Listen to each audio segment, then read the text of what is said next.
মাশাল্লাহ। এখন হাঁসেও মিলেমিশে ঘাস খায় গরু বাছুর ছাগলের সাথে, ভালো লাগে দেখলেও। সবাই যে কত সুন্দর মিল মোহাম্মত, এখন দেখছেন কত সুন্দর মিল মোহাম্মত করে ঘাস খাচ্ছে আর খাচ্ছে, ঘাস খাচ্ছে আর খাচ্ছে।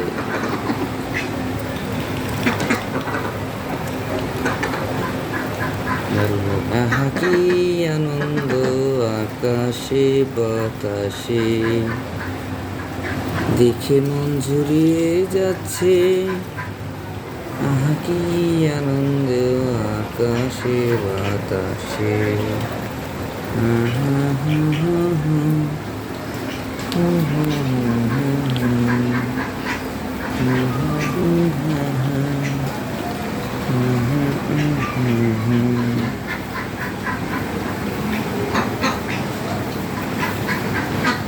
ড্রাম ভর্তি করে পানি রাখছি। আমাদের আরও ছাগল আছে, গরু হাঁস মুরগি সবই আছে আল্লাহর মতো।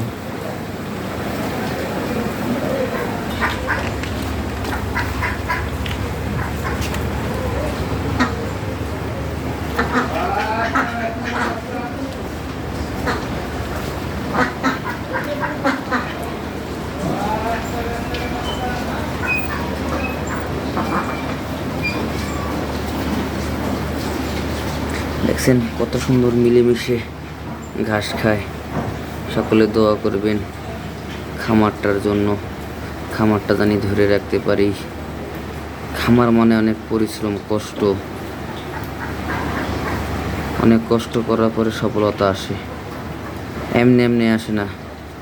এই খামারে সকালে অনেক কষ্ট করা লাগে, পরিষ্কার পরিচ্ছন্ন করে ঘাস কেটে পরে দিতে হয় গরু বাছুরকে। তারপরে দুপুরে কষ্ট আছে খামারে, তারপরে আপনার রাত্রে কষ্ট আছে। খামার মানে আপনার কষ্ট।